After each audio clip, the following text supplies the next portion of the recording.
pessoal, sejam muito bem-vindos a mais um episódio do nosso podcast Luz, Câmera e Gestão. Mais um episódio no ar e não poderia de pedir para você, né, que está assistindo a gente, antes de começar a ouvir esse conteúdo, assistir esse conteúdo, curta esse episódio, compartilhe aí com os amigos, com a família, se inscreva no canal, ative o sininho, isso aí é muito importante para nós, tá joia? Vamos falar dos nossos convidados? Vamos primeiro falar do nosso patrocinador? Pode ser Sorria, Contabilidade Inteligente, que está aqui com a gente hoje, que está fazendo isso acontecer. É a contabilidade especializada em dentistas, em odontologia. Então, para 2026, que você tenha como meta se organizar, né, para o Leão não te pegar, né, com o Anderson, com o Rodolfo, lá da Sorria Contabilidade, vai ter um QR Code aqui para você clicar, entrar em contato com o pessoal. E quem assistiu o podcast vai ter um super desconto, tá joia? Não se esqueçam. Vamos falar dos nossos convidados. Então, vamos lá. Hoje nós temos dois convidados. Então, vou começar apresentando o Rafael Souza da Costa, formado em Medicina pela Universidade de Mogi das Cruzes e médico anestesiologista, formado pela Fundação do ABC. E também, espero não errar, Carlos Alberto Gessler. Acho que espero que tá certo, né? Sim, tá certo. Graduado em Odontologia pela Universidade de Mogi das Cruzes. Ele também é bucomaxilofacial. Também fez depois graduação em Medicina e também médico anestesiologista pela Faculdade de Medicina do ABC. Sejam muito bem-vindos. Bem-vindos, Rafa, bem-vindos, Carlos. Aí, sejam muito bem-vindos. Obrigado, Matheus. Obrigado, doutora. Prazer estar aqui com vocês. Prazer é nosso. Muito obrigado pelo convite, é um prazer estar com vocês. Legal. Então, a gente sempre começa o nosso podcast, principalmente para quem vem a primeira vez, contando um pouquinho da história de cada um, né? Como que escolheu essa carreira tão maravilhosa, tão linda, que é a área da saúde, né? Então a gente sempre puxa a sardinha pro nosso lado. Começar pelo nosso colega Carlos aí, que é colega dentista e médico, né? Então queria que você contasse um pouquinho dessa sua trajetória, se teve alguém que te inspirou, pai, mãe, tio, não Já sei. tinha um sonho de Não, infância. quero fazer odonto, depois você fez, pelo amor de Deus, vou pra medicina. Conta um pouquinho pra nós como foi isso aí. A brincadeira começa cedo, né? Recentemente tem até uma história familiar. Eu encontrei, sabe aqueles livros que as mães escrevem do bebê? Ah, o livro do bebê, o primeiro banho, o primeiro corte de cabelo e tal. E daí eu fui olhando esse livro, quando minha mãe já havia falecido, encontrei nas coisas dela, daí estava escrito assim, ele vai ser ou advogado ou médico, porque ele discute tudo, contrapõe tudo e gosta de cuidar dos outros. Ela acertou. Olha só. Então, a opção pela área da saúde, né, de uma maneira geral, quem escolhe a área da saúde escolhe cuidar de alguém, escolhe se dedicar. Eu sempre quis ser médico. Por alguns reveses da vida, né, perdi meu pai muito cedo, perdi meu pai aos 6 anos, etc. A odontologia foi o caminho mais viável quando eu cheguei à fase de escolha da graduação. E eu trabalhava à noite e estudava de dia, por isso que ela era viável. A medicina seria inviável porque o tempo não seria possível para que eu pudesse chegar nos lugares, enfim, estudar, estar presente, né? Não teria efetuado uma graduação adequadamente. Optei por bucomaxilo porque era algo muito próximo à área hospitalar, que é a área médica. Exerci durante 10 anos, quando eu decidi entrar na faculdade de medicina.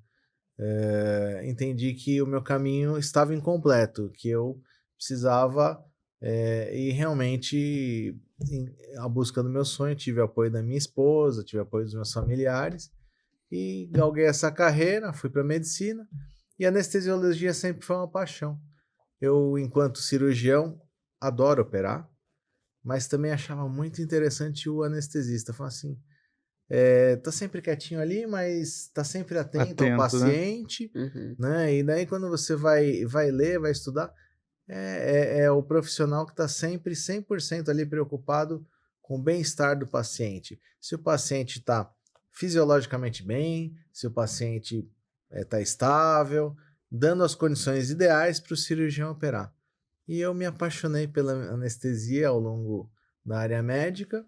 E quando eu fiz a residência, falei assim, não, eu acertei, é isso mesmo que eu gosto de fazer. Eu amo ser anestesiologista. Que Legal. Tanto da parte hospitalar quanto da nossa parte ambulatorial. E se precisar, você pode operar, né? Se o cirurgião não vai. Passar mal, posso né? operar. Se cair um lá no campo, opa, não, Olha, tá tranquilo. Né? Espero que não aconteça, mas estamos juntos. É, isso aí. E aí, Rafa, conta um pouquinho da sua trajetória. Bom, minha trajetória começou... Bom, meus pais são comerciantes, né? Minha mãe era funcionária pública do interior da Bahia, onde morávamos. E eu vim para São Paulo para poder estudar. Na época, eu tinha 15, 16 anos, finalizei o meu colegial, comecei a prestar vestibular, cursinho, aquela fase toda, né? E eu decidi fazer medicina justamente por isso, por gostar de cuidar. Eu sempre lidei muito com o público, com pessoas, na panificadora do meu pai, né? Enfim, e eu tinha muito essa questão de ter atenção com as pessoas e eu gostava de cuidar. Então, eu acho que é isso que nos chama, né? Para a carreira. Então, eu comecei por aí e anestesia eu me apaixonei e, de fato, é uma carreira apaixonante durante a faculdade. Mais especificamente nos últimos anos ali que a gente tem a parte prática, né? Hospitalar, aquela imersão toda ali que a gente chama de internato. Era impressionante como, na minha cabeça de estudante, o paciente chegava doente, com alguma patologia ou algum trauma, passava pelo processo de anestesia, operava, acordava, ficava bem e ia embora de alta. Isso para mim até hoje é fantástico. Nada explica isso. Então, o poder que a anestesia tem para poder proporcionar isso é apaixonante. É simplesmente apaixonante. Então, foi aí que eu me despertei e segui a carreira. Que legal. Eu vejo vocês assim, como se fosse um verdadeiro comandante, né? Que você entra no avião, independente do destino, você tem que confiar no seu comandante, né? Verdade. E a mesma coisa do cirurgião, a forma que confia em vocês, né?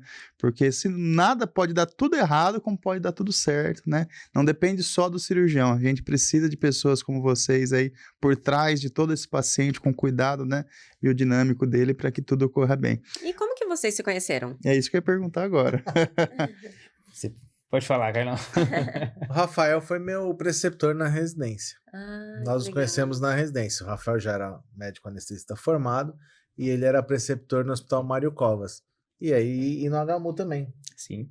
E aí nós começamos a trabalhar juntos, fomos fazendo uma amizade. A amizade foi crescendo, né? Aham, A amizade não surge de hoje para amanhã. sim. E a confiança e temos uma história aí junto que já vai beirando 10 anos. Olha, que legal. E hoje vocês têm uma equipe, né? Que depois eu gostaria que vocês falassem um pouquinho, abordassem um pouquinho do que é essa equipe, qual que é o propósito da equipe de vocês, né? Porque vocês pegaram um nicho muito interessante que é nós, dentistas, né? Os colegas sempre indicando um para o outro, né? No controle da ansiedade dos nossos pacientes. Porque você vai para fora, é muito comum do dentista trabalhar com anestesia, né? Paciente anestesiado, a maioria das vezes até por geral, para fazer uma simples cirurgia. E a odontologia no Brasil, eu acho que a gente é um pouco mais peitudo, né? A gente encara as cirurgias, né? Muitas vezes não pede nem um exame laboratorial e vai lá, chega a cirurgia, né? Como que veio essa proposta de atendimento ao ramo da odontologia com a equipe de vocês? Bom, eu vou começar assim, falar como que eu fui introduzido nessa área, tá? Eu comecei na pandemia, que ajudando uma outra colega anestesista que tinha essa demanda, a demanda hospitalar diminuiu muito, ficamos só com a questão de urgência, emergência, aqueles times de resposta rápida também. Então, tinha algum tempo ocioso e vocês não pararam na pandemia, né? Uhum. No sentido de as urgências não pararam, vocês continuaram a atender, enfim. E com a pandemia, com todo esse universo da pandemia também, veio a questão da ansiedade. Muitos pacientes ficaram muito ansiosos e desenvolveram muitas fobias também. Então, esse movimento, para mim, começou nessa época e de lá para cá tomou uma proporção assim muito grande e aí unimos força com o Carlos, com os outros colegas da equipe, o Fernando, o Gabriel e o André. Cada um já fazia alguma coisa já separadamente e decidimos nos unir para nos ajudarmos na questão de escala, de demanda, para poder atender todos aí que eventualmente precisem de alguma sedação, tem algum paciente com ansiedade, enfim. Hoje vocês prestam serviços direto com o dentista, vocês têm essa parceria com o dentista? Ou Diretamente. ainda faz hospitalar, normal? Não, fazemos. Na verdade. Ainda faz? Assim, a nossa equipe é eu diria que é heterogênea, né? Bem heterogêneo. Cada um de nós tinha já um quadro de atuação, vamos dizer assim. Alguns atendiam mais ambulatorial, outros mais hospitalar, né? Eu, por exemplo, já tinha uma formação odontológica. Uhum. Então, por exemplo, eu sempre entendi, enquanto dentista, enquanto cirurgião bucomaxila, eu pensava assim, nossa, mas se meu paciente dormisse, se ele ficasse mais quietinho, era tudo mais fácil. Né? Porque nós somos colegas, né? Você vai tirar um siso, você vai fazer um implante, você vai fazer um enxerto, o paciente está muito ansioso, se mexe, a cirurgia demora mais. E eu sempre pensei, nossa, mas se pudesse anestesiar. E aí, ao longo da carreira odontológica e depois médica, fui conversando com colegas. Como é que seria para você? Seria ótimo. Né? Então aí, para mim, foi onde começou a surgir. Conversando depois com o Rafael, em algum momento, com o Fernando, com o Gabriel, com o André, e a gente foi... E aí surgiu a empresa. Aí surgiu a ideia, por que não nos unirmos? Por que não, né, não unirmos força? Porque a gente já tinha uma demanda aqui. Muitas vezes, o Rafael tem uma demanda num dia que é superior ao que ele pode atender. Eu ajudo. E assim, eu tenho superior, ele ajuda, e o Fernando, e a gente começou a ver que, não, por que não? Vamos nos unir. Foi onde surgiu a nossa empresa. E a própria demanda hospitalar, E a própria demanda hospitalar, que é também. variável. Às vezes também eu tô com uma cirurgia marcada fora e tem um hospitalar que aparece. Ou vice-versa, ou Rafael. Então a gente precisa ajustar essa agenda. Então foi aí que surgiu a nossa ideia. Unimos forças. Unimos forças. E tem comparações, por exemplo, você prefere uma cirurgia, se você pudesse escolher, sem questões financeiras, né? Se você pudesse escolher fazer uma cirurgia hospitalar ou uma cirurgia em âmbito ambulatorial com sedação venosa. Vocês têm uma preferência ou tem um gostinho para tudo? Cada momento é um momento? Como que seria isso? Eu, atualmente, prefiro ambulatorial. Hospitalar é muito legal, é a nossa escola, enfim, mas a grande questão, em especial em São Paulo, do hospitalar, é a burocracia. E o tempo que se perde para poder fazer um procedimento que dá para fazer no âmbito ambulatorial com segurança. E isso cresceu muito e está crescendo muito nos últimos anos, né? Então, eu prefiro o ambulatorial. E você? Vai muito ao encontro do Rafael, né? Na verdade, a preferência não é a preferência pelo gostinho, pelo prazer. O Rafael falou assim, a parte hospitalar é muito legal. Você tá dentro da nossa casa, né? O médico dentro do hospital é muito tranquilo. E eu posso falar isso com muita tranquilidade porque eu conhecia os dois lados, né? Como dentista e como médico. Às vezes como o dentista se sente um pouco inibido porque não encontra nenhum colega, né? Já começa aí, né? Entra no meio que só tem médico ali falando de medicina e tal. Ele fala, se sente um pouco perdido inicialmente. Pode acontecer isso. E como médico, não. Mas só que assim, é o que o Rafael falou, é o tempo. Você chega em alguns hospitais, cirurgia marcada para 13h, o doutor está atrasado. 5h da tarde você está esperando para entrar em sala. E isso, na nossa vida moderna, é muito difícil de ajustar, né? Porque tem dias que você tem 2, 3 cirurgias. Imagina, se atrasa a primeira, atrasam as 3. Se é do mesmo cirurgião, ok. E se forem cirurgiões diferentes? É onde a gente se sente muitas vezes apertado. Fala, olha, já aconteceu com a nossa equipe, né? Quem está disponível para ir agora para tal lugar, porque aqui enrolou. E até pela qualidade de vida também, né? Imagino que vai passando o tempo que vocês mais querem é ter qualidade de vida, poder usufruir, né, de todo o investimento que foi feito. E essa rotina que oscila demais... E o ambulatorial é muito mais previsível, né? Sim, eu vou ao seu consultório e falo, olha, 8h cirurgia, 7h30 eu chego, 7h40, 8h tá o paciente 8h10 na cadeira, tá anestesiado. Quanto tempo de cirurgia você precisa? Preciso de 3 horas. Fica à vontade. Preciso estender mais 1 hora. Fica à vontade. Estamos no seu ambiente, no seu consultório, né? Nós nos programamos já para atuar dessa maneira. Não, legal. Então, a cirurgia ambulatorial veio para agregar. Ela veio e não tem volta. Não Não tem. tem. Não. Quem imagina, isso vai mudar. Não vai mudar. É daqui Muito pelo numa contrário. crescente. Uhum. Outros países já têm, né? Isso muito mais fortalecido. Mesmo os Estados Unidos já tem mais fortalecido. Outros países da América do Sul, enfim. Tem congressos já de anestesia ambulatorial, coisa que o Brasil tá um pouquinho, eu entendo ainda aqui aquém, né, E Rafael? eu acho que é o sonho de todo cirurgião, né? Chegar ao ponto de que você tem um anestesista fixo para você, dentro do seu ambiente de trabalho, né? Fazer um centro cirúrgico lá na clínica, Com certeza. né? O Rafa ou o Carlos vai estar lá, né? De manhãzinha, combinamos, e o dia todo lá operando, todo mundo com sedação. Eu acho que seria o melhor dos mundos, né?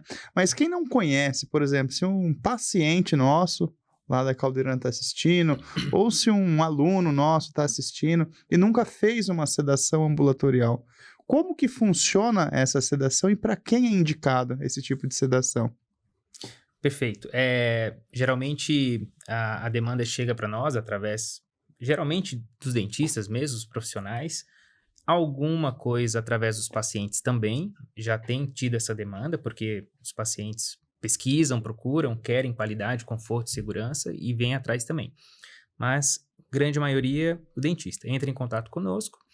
Nós explicamos como que funciona, né, toda a questão ali da sedação, os equipamentos que levamos, medicações e tudo mais, o que a clínica precisa ter ali de espaço, né, conforme a regulamentação também. Marcamos a data da cirurgia, fazemos uma consulta com o paciente, uma consulta pré-anestésica, onde solicitamos alguns exames para fazer uma avaliação geral ali da saúde do paciente e para manter também a questão da segurança sempre como norte para todos, né? No dia marcado, comparecemos, fazemos a sedação, o procedimento. Após isso, entramos em contato novamente com o paciente, com o cirurgião, para saber se está tudo bem com a evolução pós-operatória, se precisa de alguma demanda, de repente, alguma dor que fugiu, ou um antibiótico, alguma coisa, discutimos os casos e também damos as nossas opiniões aí que forem necessárias. E todo esse processo é tão simples como eu estou falando, comparando, por exemplo, a burocracia hospitalar, né? E geralmente é isso que fazemos. E às vezes eles têm dúvidas de anestesia geral, Perfeito. né? Às vezes, nossa, mas como assim? Você é entubado no consultório, né? E não é bem assim, né? Não, não é. Não. Na verdade, os pacientes nos questionam muito. Eu acho que a consulta pré-anestésica, ela visa exatamente... Eu sempre começo a minha fala, quando eu ligo para os pacientes, eu falo assim, olha, o intuito dessa consulta é eu te conhecer melhor e você me conhecer melhor. Eu vou perguntar várias coisas de você e você vai tirar suas dúvidas, né? Então, por exemplo, alguns falam, mas é geral? Não, não é geral, é uma sedação profunda. Semelhante, eu sempre cito porque endoscopia hoje é uma realidade no Brasil, principalmente para os nossos pacientes. Aqui em São Paulo é algo mais simples até. E muitos deles já fizeram. Então, quando você fala assim, sabe na sedação, para endoscopia, para colonoscopia, já fez? Já fiz. Então, é algo semelhante, um pouquinho menos, porque você tem que ajudar o seu cirurgião no ato cirúrgico. Ajudar de que maneira? Movimenta para cá, movimenta para lá, abre a boca, fecha a boca, né? Se tossir se precisar, né? Às vezes desce um pouquinho de água a mais, então tosse para proteger a via aérea. Então o paciente não fica inconsciente com uma anestesia geral, não precisa ser entubado, né?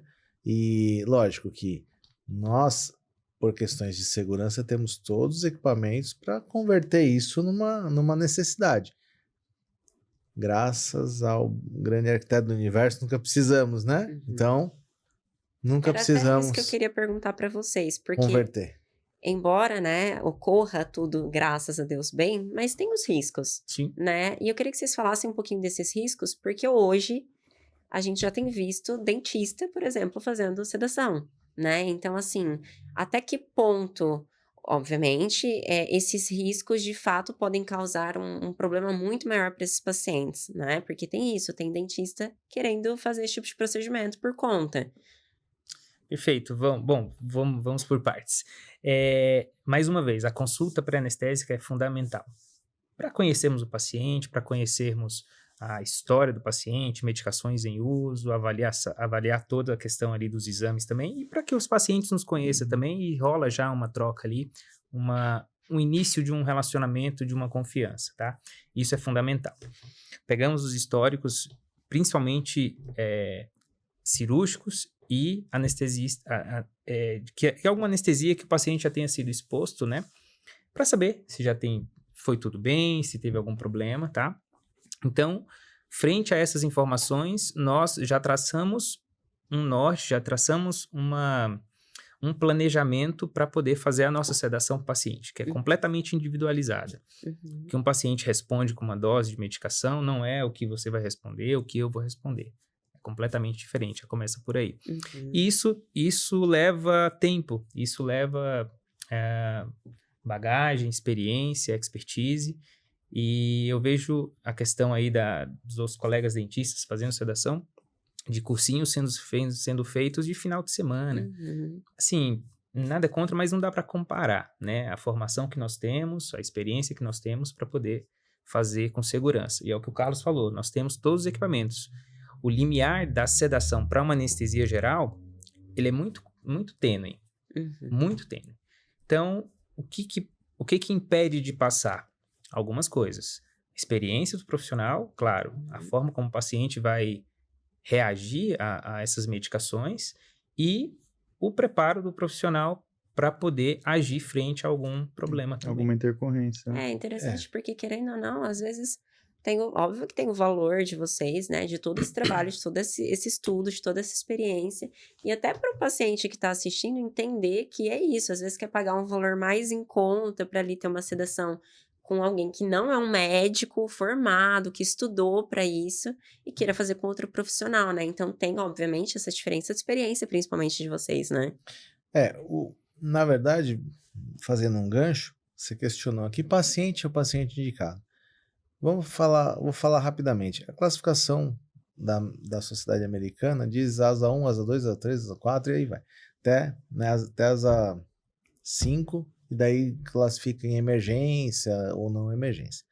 Nós fazemos sedação asa 1, asa 2, o paciente é asa 1, rígido, né? Não tem nenhuma doença, não é obeso, não fuma, enfim, é o paciente rígido. E o asa 2 é o paciente que tem alguma comorbidade, seja ele obesidade, tabagismo, álcool ou hipertenso, controlado. Ou seja, é um paciente que ele, apesar de patologias, ele é um paciente que está controlado. A grande maioria da população se enquadra nesse quadro, asa 1, asa 2. Daí para frente a gente chama anestesia em consultório porque tem risco para o paciente, né? Então já é a primeira entrave. Eu tenho ambas formações, eu posso dizer, eu tive dos dois lados, então assim, o colega dentista sabe muito de odontologia, sabe muito do aparelho estomatognático, sabe muito de mordida, de ATM, da parte odontológica, da parte bucal, né? Todas as interações, todas as consequências, todos os riscos. Por exemplo, você pega um médico, ele não sabe fazer uma ortognática, porque não sabe de oclusão, não é a mesma, não vai entregar a cirurgia com a mesma expertise. Assim como um cirurgião dentista não vai entregar a sedação com a mesma expertise. Na nossa equipe, todos nós temos aproximadamente 10 anos já na anestesia ou mais. Né?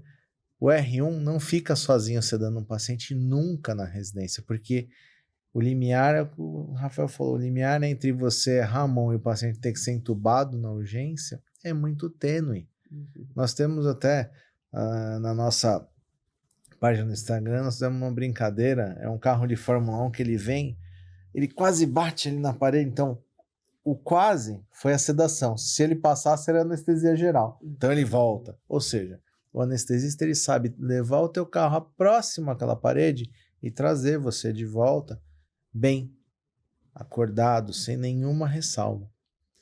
E um cursinho de fim de semana não ensina isso. né?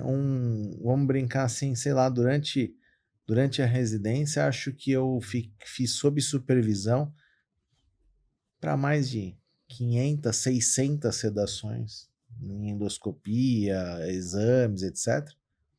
E muitas vezes eu precisei ser chamado a atenção pelos chefes. Não, é menos aqui, por isso. Ou seja, isso vai de treinamento, né?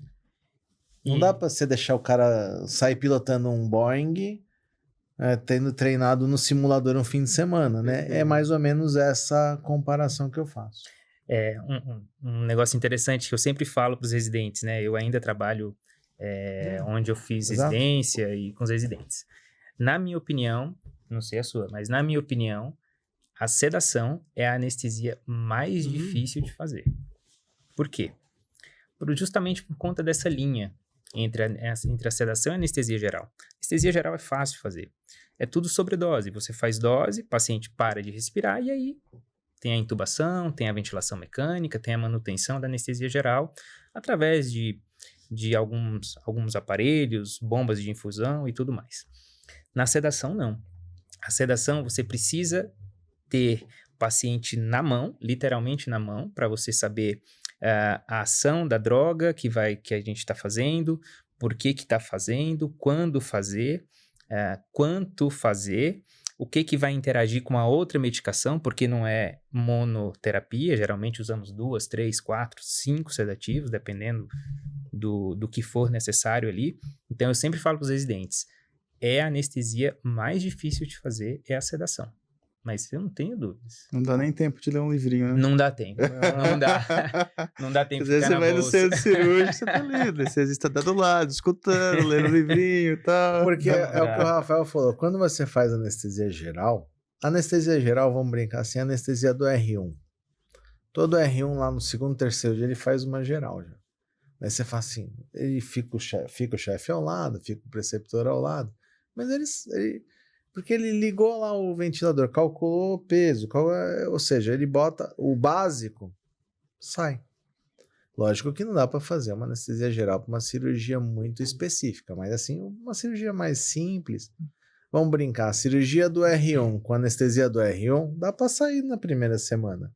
Sob supervisão, fica todos os chefes aí do lado e vai orientando. É assim que se forma um médico sob supervisão. Por isso que o médico residente, ele não responde pela sala e nem fica sozinho. Ele fica sob supervisão.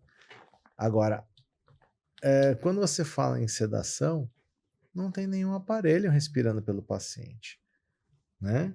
Eu tenho que fazer com que a homeostase, ou seja, vamos falar em linguagem um pouquinho mais leiga, que a fisiologia do paciente funcione com ele sedado. Ele não pode parar de respirar. O coração não pode bater muito pouco, nem muito rápido, nem muito lento. A pressão não pode cair muito, nem subir muito. Ou seja, ele tem que ficar como nós estamos, todo controlado, só que dormindo. Sem ter ansiedade, sem ter estresse, sem subir pressão. Ou seja, é uma anestesia extremamente individualizada. Por exemplo, o paciente hipertenso, ele recebe um tipo de anestesia, o paciente epilético recebe outro tipo de anestesia, o paciente que é diabético recebe outro tipo de anestesia, o cardiopata controlado. Não é uma receita de bolo para todo mundo. Eu não posso pegar o paciente que ele é um cardiopata controlado e fazer uma droga anestésica que o descompense no meio de uma cirurgia onde você está precisando fazer a abordagem, porque vai virar uma guerra. Nem você vai operar e talvez nem eu vou conseguir segurar esse paciente.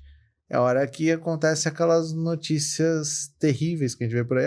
Foi lá, fez, deu errado. Ou seja, provavelmente quem fez não era alguém capacitado, alguém treinado. É como a gente está falando, são horas e horas, mas não são 10 horas, são milhares, são 1.000 horas, 3.000 horas, 5.000 horas de treinamento. E tem algum paciente que vocês, quando vão atender, pensam assim, nossa, eu preciso prestar mais atenção nele? Não sei, um cardiopata, ou paciente obeso, ou paciente DPOC, ou uma criança especial, que a sedação tem que ser muito mais bem assistida que um paciente possivelmente normal? Se vocês fazem de criança também, tem algum... Vai lá. Protocolo diferente. Eu vou falar das crianças, Tá bom. que é o Vai meu abraçar. mundo, que eu sou suspeito. Eu faço anestesia pediátrica, é uma das minhas paixões no mundo da anestesia. Sempre gostei, desde a minha formação. Eu falo que, assim, eu sou muito observador. E eu via nos meus preceptores, na época, nos anestesistas mais velhos, um certo receio, um pouco de medo e fugia das crianças. E aquilo me incomodava de alguma forma, porque daqui 3 anos, ao término da minha formação, era eu e Deus. Não ia ter mais meu chefe pegando na minha mão. E eu não queria aquela sensação para mim. Aliás, é o que a gente fala para todo residente, né? Exato. Até hoje a gente avisa eles, olha, daqui Avisa. a X tempo, É é você, seu carimbo e Deus. E Deus, às vezes, ele te ajuda, mas você precisa saber alguma coisa, tá? Não, ele ajuda, mas você precisa fazer sua parte. Então, eu sempre fui atrás para poder aprender mesmo ali a anestesia pediátrica, para poder fazer com excelência e ter segurança para poder fazer. E eu trouxe essa minha paixão e expertise para o mundo ambulatorial. Eu faço hoje bastante anestesia pediátrica, principalmente os pacientes neuroatípicos, tá? E assim, é muito satisfatório, eu tenho uma satisfação pessoal e profissional muito, muito bacana em poder ajudar e poder fazer esses pacientes. Então, na minha formação de buco, eu fiz servidor estadual. Nós tínhamos uma área lá no servidor, que na época que eu fiz a residência, que era tratar os pacientes especiais. Né? Falava-se muito pouco de autismo naquela época, mas eram os pacientes neuroatípicos, na verdade. Hoje a gente vê, fazendo uma retrospectiva, nós tínhamos paciente autista, paciente com síndrome de Down, outras síndromes mais raras, enfim. E todos eram no centro cirúrgico, tubado, enfim. Só que isso, o que acontece? Num hospital, principalmente de autarquia mista, né? Como servidor, você tem um problema, né? A buco tem lá X horas de sala semanal, porque tem outras tantas especialidades. O centro cirúrgico, ele é factível de espaço, né? Espaço e tempo, né? Isso acontece no hospital do servidor público, acontecia, não sei como é que é hoje, assim como qualquer hospital do Brasil, né? Tem tempo determinado para cada especialidade. E nós viemos aí nessa questão dos pacientes neuroatípicos, trazendo o quê? Trazendo a praticidade. Você já tem um consultório, o paciente já é seu paciente, ele já fica muito mais tranquilo naquele ambiente, ele já está muito adequado ao seu ambiente, e nós só chegamos para ajudar naquele momento, que é o momento da execução da restauração, da extração, da limpeza, seja lá do que for. Então, a empresa nasceu aí. Rafa faz bastante, eu faço um pouco, o André faz um pouco mais, o Fernando faz um pouco menos. Ou seja, na verdade a gente fala faz um pouco mais, pouco menos, não por predileção, é porque realmente acontece, né? Eu tenho uma rotina que vai muito com a buco, o Rafa vai muito com a parte de odontopediatria, mas eventualmente eu vou na odontopediatria, o Rafa vai na buco. Nós somos formados para fazer tudo. Né? E volta aí, né? Todos nós temos uma experiência de 10 anos no mínimo, então todo mundo faz a parte de pediatria, de adulto, enfim, não há... Tem restrição. Pô, mas a paixão do Rafa é criança, sempre foi.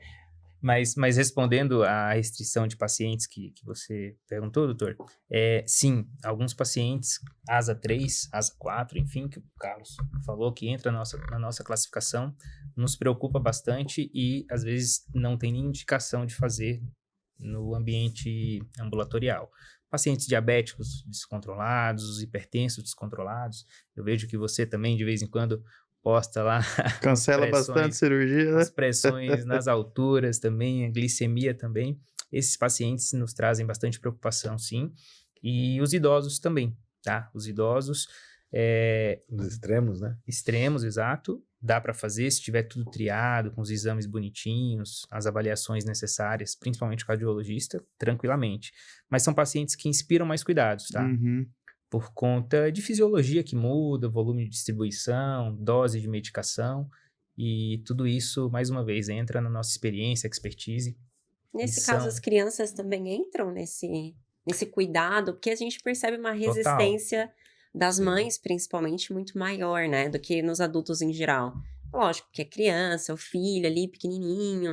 Então, a gente percebe muito essa resistência dos pais em fazer essa sedação infantil. Tudo em criança é mais difícil, né? Até É. para você medicar para casa, assim, você tem que fazer aqueles cálculos de gotas, Não é nem só peso. por isso, é porque é o filho ali, é o bem Sim. maior daquela pessoa. Então, acho que tem essa É. simbologia da criança mesmo, É, né? tem sim, tem essa questão, mas tem um outro extremo, que são os pais que procuram, que buscam pela Sim, sedação, sim. principalmente desses pacientes, né, que Neurotípico. neurotípicos, os PNS, têm alguma necessidade especial, e isso com a informação e com o passar do tempo tem sido bem trabalhado, o podcast, enfim, é muito interessante para isso, porque trabalha essa informação, e leva informação de qualidade para os pais que precisam, Uhum. e eles entram em contato através de Instagram, das nossas redes sociais, para poder tirar dúvida, perguntar como é que é.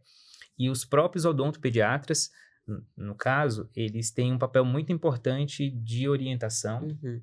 e uma troca de confiança ali, experiência com os pais, para poder deixá-los confiantes Tranquilos. para poder aceitar e fazer. E é Porque- engraçado, desculpa Não, te imagina. cortar, Rafael, é engraçado porque pelo menos lá na clínica tem esse sentimento ambíguo, né, do pai, do muito medo, Sim. mas de não querer que a criança às vezes passe por um processo de trauma ali, principalmente quando é muita coisa. Mas a gente percebe muito, até a adaptação da criança depois dentro do consultório é surreal. Então, às vezes ela chega com um monte de coisa, faz a sedação e depois Sim. ela segue o tratamento sem sedação. Exato, é algo incrível. é incrível. A palavra é incrível, porque é algo que eu tenho percebido, tenho trocado essa experiência com os odontopediatras, e assim, são pacientes que têm muito medo, não necessariamente neurotípicos, nada, mas que têm medo, Uhum. fazem o processo ali da sedação, do tratamento, veem o benefício depois, porque tirou a dor, melhorou a estética, melhorou a função. Exato. Numa próxima consulta, eles já veem outro paciente, Uhum. totalmente condicionado, assim. Geralmente é isso que acontece e é um fenômeno muito interessante. É O muito que eu, legal. o que eu penso, né? Vamos fazer aí um resgate, né, de memória. Quando eu fiz odontopediatria na faculdade de odontologia, lógico que tinha toda uma questão de adequação, de vamos fazer ficava 1, 2 consultas conversando com a criança e tal, mas impreterivelmente você vai vir em algum momento, vai anestesiar essa criança. Uhum. E é um momento, às vezes, quem já passou lá, é uma guerra, né? Tenso. Parece uma batalha. Às vezes você sua mais lá do que outra coisa. E muitas vezes isso culminava com você conseguir fazer, mas você criar uma odontofobia, né? Você criava um trauma nessa criança. E muitas vezes você pega esse adulto aí com 60 anos com a mesma odontofobia, Uhum. né?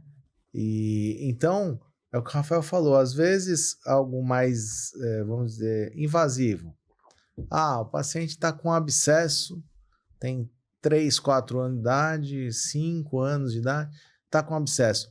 Vale a pena forçar esse paciente? Não, é melhor sedar, né? Ele não guarda essa questão de dor e ele vai chegar no seu consultório para fazer uma profilaxia, para fazer uma pequena restauração, selante, etc. Muito mais calmo. E aí sim você vai condicionar alguém calmo, porque faz selante não dói, faz profilaxia não dói, ou seja, o dia que você precisa fazer uma anestesia, ele já confia em você, já existe o vínculo, né? Quando existe um vínculo que não deixa de ser afetivo com o dentista, ok, mas imagina que você vai querer criar um vínculo afetivo num quadro de extrema dor, de extremo medo, ou seja, a sedação veio para ficar na odontopediatria. Ela é um dos grandes braços da odontopediatria. E dos pacientes neurodivergentes, que estão cada vez mais, graças a Deus, sendo tratados adequadamente. Né? Não são mais deixados de lado pela família, e trazidos quando tem que extrair 20 dentes do paciente e deixar ele comendo líquido pastoso o resto da vida. Hoje não, né? Ele é tratado desde a idade mais jovem e vem, né, uma adequação mesmo, né? Eu acho que a odontologia caminhou a passos largos, não só na parte da tecnologia, mas como na parte da humanização. Assim como a medicina também é humanizada hoje. Caminhamos juntos. É isso mesmo. Gostaria de entrar num assunto também delicado, que é o uso indevido de fármacos, né? Como os benzodiazepínicos, ansiolíticos, pela classe odontológica, sem restrição, né? Por exemplo, tem clínicas aí que eu rodo bastante, como o Rafa comentou aí, a gente estava conversando, você roda e a gente roda bastante. Tem clínicas que eles deixam na recepção o midazolam lá e vai dando igual chiclete. O paciente chega lá, não, já toma metadinha desse. Já toma metadinha desse, já toma metadinha desse. E teve um caso que uma senhorinha de 50 quilos lá, magrinha, cara, apagou. Tomou uma metadinha a mais. Apagou, entendeu? E não acordava, e todo mundo naquele desespero e tudo mais, né? Então, às vezes, o que as pessoas acham que está sendo benéfico para o paciente, né? Muitas vezes está colocando a vida deste em risco, né? Então, acho que o cuidado, né, em saber, entender, isso não quer dizer de forma alguma, não estou jogando classe médica contra odontológica, muito pelo contrário, nós dentistas somos capacitados e temos a total liberdade de usar certas medicações que a área médica usa, né? Tanto é que a gente tem receita azul, se for solicitado lá na vigilância, nós temos qualquer tipo de uso, até os monjaros da vida estão liberando ultimamente, né? Depois a gente entra nesse assunto. Mas assim, quais são os cuidados, né? Pô, não é para todo mundo. Tem as indicações, né? Porque senão as coisas podem sair do controle de uma forma que muitas vezes é irreversível, né? Como já saiu, crianças, infelizmente, que acabaram indo a óbito por conta de ansiolíticos, idosos, né? Também queria que vocês comentassem um pouquinho desse medicamento. E aproveitando, fazendo um gancho, se vocês veem ainda uma resistência do próprio cirurgião dentista, também por essa falta de conhecimento de oferecer essa possibilidade para os pacientes. Tá. Quer falar o quê? Eu falo da segunda parte. Tá bom. Então eu falo da primeira. Vamos lá. O cirurgião dentista tem formação suficiente para prescrever. Perfeito. Então, ele tem que fazer como nós fazemos. Vou falar nós da equipe, principalmente. Eu não posso falar nós mundo, né? Eu, Rafael, Fernando, Gabriel, André, todos nós tomamos muito cuidado, né, com os nossos fármacos, né? Nós somos extremamente responsáveis, né? Se você vai ver normas da vigilância, quais são as normas, né? Quem pode prescrever é o cirurgião dentista ou o médico, né? Então você tem que ser responsável, seja ele pela guarda do seu receituário, seu carimbo, tanto pela guarda dos seus fármacos que já estão em sua posse. E você responde por isso. Então, a primeira parte, quando você me diz assim, na clínica tá lá, né, toma metade, a própria secretária ou a recepcionista que não tem formação nenhuma, coitada. Ela tá seguindo ordens, né? Seguindo ordens de quem? De quem está burlando a vigilância, de quem está burlando a normativa técnica. Então, na minha concepção, seja ele médico ou dentista, não importa, faz isso, tem que ser responsabilizado. Essa é a minha postura, né? Eu acho que a gente tem que ter responsabilidade com a segurança do outro. Eu olho para o meu paciente como eu olharia para minha mãe, para minha esposa ou para o meu filho. Eu faço pelo meu paciente exatamente aquilo. Quando eu suspendo algo, é porque eu acho que tem risco. E eu não gostaria que fizesse nem para minha esposa, nem para minha mãe, nem para os meus filhos. Então, eu ajo da mesma maneira, tenho certeza que o Rafael age da mesma maneira, o André, o Gabriel, o Fernando, todos nós da nossa empresa e todos os nossos prepostos têm que agir dessa maneira. O grande problema também, que é o que eu falei antes, cada paciente reage diferente às medicações, às doses. Nem você falou, uma senhorinha de 50 quilos, a dose para ela seria muito menor, por exemplo. Em algumas clínicas já fica meio que protocolar, às vezes, na responsabilidade da secretária, como ele falou. E não é culpada. Que não é culpada. Ela só está seguindo ordens. Ela nem sabe o que está fazendo. Mas chegou, é cirurgia, já é o kit, né? O antibiótico, geralmente o corticoide e o ansiolítico. Mas é a mesma dose para todo mundo e não deve ser. Não tem que ser. Não é para ser, tá? Isso é muito perigoso e, eventualmente, ocorrem, sim, algumas intercorrências, podendo ser até grave. E respondendo a segunda questão, eu tenho notado como é que eu posso falar?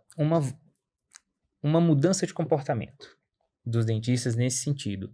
Por quê? A partir do momento que eles indicam e têm a experiência da sedação venosa feita por um profissional capacitado e ele percebe a paz que é para ele no sentido de ter que prestar atenção no paciente dormindo e operar, e ele faz a comparação de só operar, sendo que nós tomamos conta de toda a fisiologia, sinais vitais e sedação do paciente, tem sido um movimento crescente na indicação da sedação venosa feita por nós, assim. Então, depois que ele descobre que é bom, ele não quer ficar mais sem, né? Exato. E bom em todos os sentidos, Sim. né? Principalmente no sentido de dividir responsabilidades e ele ficar focado única e exclusivamente no que precisa ser feito da parte odontológica. E para o paciente também, né? Maravilhoso. Quem ganha Sim. é o paciente. Exatamente. Sempre. E eu costumo dizer que é um valor agregado, né? Mais uma vez fazendo analogia com um avião. Acho que estou com vontade de viajar, viu, mano? Já na hora. precisando. Acho que você pode ir Natal. Você tem a viagem. opção, cara. Ele fala assim para os pacientes, ó, você tem a opção de pegar o voo e ir na classe econômica, né? Vai estar mais apertado, vai ser mais desconfortável. Muitas vezes você vai ter que levantar para ir no banheiro e chamar o cara do lado, não sei o quê. Mas também você pode ir na classe executiva. Você vai ter mais espaço, vai ser mais confortável. Tudo tem um custo, né? Qual que é a sua necessidade, né? O quanto você quer investir para o seu conforto, né? E basicamente é o que vocês fazem, né? É um valor agregado que vai trazer muita tranquilidade, menos trauma, menos tempo cirúrgico, menos uso de anestésico, menos uso de medicação, menos salivação, pressão alta controlada, menos sangramento. Então, se a gente fosse citar os inúmeros benefícios de uma sedação durante a cirurgia e no pós-operatório também, né, que às vezes a gente esquece. Porque não é só ali, não acabou a cirurgia e os efeitos da sedação acabaram. Não, já foi feita medicação na veia, né, na endovenosa, antibiótico-terapia, corticoterapia, tudo bonitinho. Então o paciente vai para casa, parece que ele não fez nada, né? Por mais que seja uma cirurgia de grande porte, você pega um paciente que fez sem, pega um paciente que fez com, a conversa de pós-operatório é completamente diferente, né? Já começa por aí. E o paciente que fez sem, ele tende a reclamar mais do que o paciente que fez com sedação, né? Então, isso é uma visão que nós, cirurgiões, tem tomado conta, né? Que a gente tem cada vez mais tentado fechar procedimento com vocês, médicos, né? Porque para nós é muito vantajoso, né? Menos tempo, se a gente for contabilizar, isso até a Jaque pode entrar nesse assunto, né? Tempo de cadeira, por exemplo, né? BO pós-operatório e tudo mais, cara, não é nada o que compensa, é agregado ali, né? E menos tempo, não é só menos tempo de cadeira, né? Focando nessa questão estrutural. Menos tempo de procedimento é igual a menos edema, menos inflamação, melhor recuperação. Então, assim, para o paciente é sensacional, é muito bom pós-operatório. É o que você falou, pegar os dois pacientes que fez com sedação e sem sedação, pós-operatório, é completamente diferente. E tem uma outra questão, né? Eu entendo que, às vezes, a dificuldade do colega tá em incorporar, ou falar de maneira mais leiga, em vender né, a sedação associada. Porque eu nem penso como uma venda, né? É um planejamento, né? Então, vamos dizer, planejar com isso associado vai ter um custo maior para o paciente. Mas, esse paciente, quando ele termina o procedimento, ele vai, além de tudo, além de todos os benefícios que nós já falamos, né? Menos edema, etc. Não vamos ser repetitivo. ele, do ponto de vista de planejamento, ele trará outros pacientes que esperam algo semelhante. Com certeza. Ou seja, você vai começar a fazer um marketing direto do seu serviço, porque o paciente espera isso. Muitos pacientes nem sabem que é possível. Mas quando ele chega lá na festa de família e conta que foi possível, os pacientes vão se interessar, né? E vão se interessar pelo profissional que consegue entregar isso. Menos edema, menos dor, tranquilidade, paz, sensação de que deu uma piscadinha, experiência. E eu acho que é legal que quando a gente, como profissional, consegue mostrar a importância desse procedimento justamente pela segurança dele e por todos esses benefícios, por exemplo, hoje o Matheus, ele não opera, por exemplo, um zigomático sem anestesista. Então, eu já falo, olha, ele regra, não opera. Por quê? E dou todos os motivos. Por isso vai ser melhor pra você. Então, ele fala, nossa, caraca, então ele realmente está se importando com... Então, ele adere. É muito difícil o paciente não aderir quando a gente mostra todos esses benefícios. E justamente é o nosso diferencial. Porque, nossa, por que ele quer fazer e o outro não quer? Então, peraí. Eu acho que ele está mais preocupado comigo. O paciente assusta, né? Pô, ele acaba caramba, querendo pediu fazer o exame, pediu não sei o quê, fez aquilo, cancelou a cirurgia, marcou para outro dia. Aí ele cria um alerta na cabeça do paciente, né? Ele se sente cuidado, né? Total. É o diferencial, né? Que às vezes eu falo nos cursos, para as turmas de implante nós, fala, cara, o cuidado vem de seu trabalho. Eu acho que... É base, né? Vou fazer até um trocadilho, não é custo. É investimento. Sim, é investimento, exatamente. Investimento no bem-estar do paciente, investimento em segurança, investimento em tudo aquilo que você preconiza para sua vida pessoal enquanto não só profissional, né? Enquanto o Matheus, né? Enquanto equipe, né? Porque senão nós não estamos fazendo medicina, não estamos fazendo odontologia, não estamos... Voltando lá no começo do nosso podcast, aí não estamos cuidando. Nós estamos sendo voltados aqui. Qual que é o intuito de fazer aquilo? Botar um implante? Ah, tá bom. Mas a que custo? Então, por isso que a gente veio. A gente veio para trazer tranquilidade para os colegas. Né? Perfeito. A odontologia, a medicina, tem que nos ver, enquanto anestesistas, como médicos parceiros, né? Que nós atendemos também médicos, dentistas, né? É toda a equipe médica multiprofissional. Mas nós temos que ser parceiros, nós temos que estar junto. Então eu sempre brinco quando eu chego na clínica e falo assim, a pessoa fala assim, como é que você quer? Quer pôr para cá? Quer pôr para lá? Assim, eu quero me adequar do jeito que é possível. Com segurança, lógico, mas porque eu tenho que ser quase que invisível, eu tenho que resolver e trazer tranquilidade para você. Se eu chegar na sua clínica e causar um problema, eu não trouxe vantagem. Eu vou trazer estresse para você, estresse para o paciente, né? Ou seja, nós chegamos e nos adequamos. Mas eu acho que essa palavra que você usou, o investimento, para mim é o principal. Tanto que lá na clínica eu sempre falo, geralmente eu que faço as avaliações. Eu não falo no final, muito obrigada, eu falo parabéns pela sua decisão, por investir tudo isso em você, na sua saúde. E eles ficam felizes de fato. E trazer esses profissionais, não só até hoje a gente estava falando com o otorrino, fazer essa integração de especialidade deixa o paciente muito mais seguro e confiante, né? Com certeza.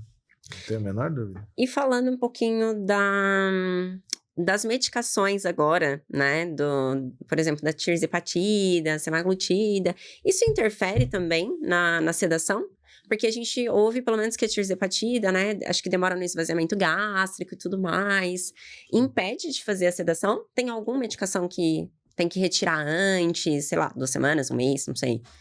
Veja, você quando faz sedação, você pede jejum para o seu paciente, né?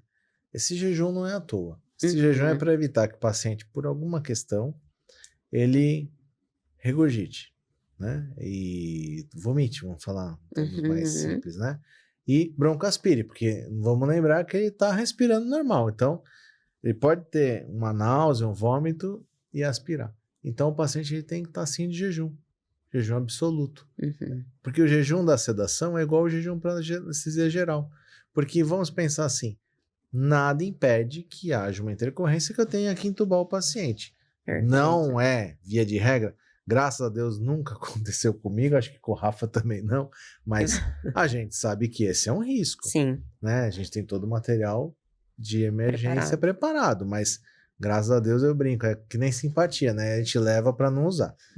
E tá tudo certo. E pode vencer todo o material, compro tudo de novo, feliz da vida, porque eu não precisei usar. Mas nós temos que estar preparados. Tá. Aí, se o paciente tiver, por exemplo, com tisepatida e algum outro análogo de GLP-1 que diminui o esvaziamento gástrico, ele vai estar com o estômago cheio. Então, ele tem risco sim. Então, tem que suspender. Existe uma grande discussão, né, Rafael? Aí a questão do tempo, né? Tem diminuído cada vez mais. Saesp lançou uma nota técnica, acho que questão de 1 ano e meio, né, Rafa? Mais ou menos 21 dias. Outras sociedades estão lançando em torno de 15 dias. Sociedade Americana, europeia, 15 dias agora, né? E talvez isso diminua. Diminua para 10. Mas ainda parece que está entre 15 e 21. Eu, Carlos, sou um pouquinho resistente. Eles brincam comigo que eu sou cismado. Quem suspende 15, suspende 21, né? Não tá tudo bem, né? Vamos pecar para mais. Mas com 15 dias dá para fazer. 15 dias dá para fazer. Só um detalhe importante, né? O jejum é imprescindível, sim, por todas essas questões. Em especial na odontologia. Por quê? O paciente sedado, ele mantém todos os reflexos dele. Ele vai manter o reflexo de tosse, reflexo de deglutição, reflexo de náusea, de vômito, tá? Qual que é o problema? Ele não vai ter controle sobre esse reflexo por ele estar sedado, tá? E o procedimento na cavidade oral pode gerar algum reflexo desse. Pode gerar.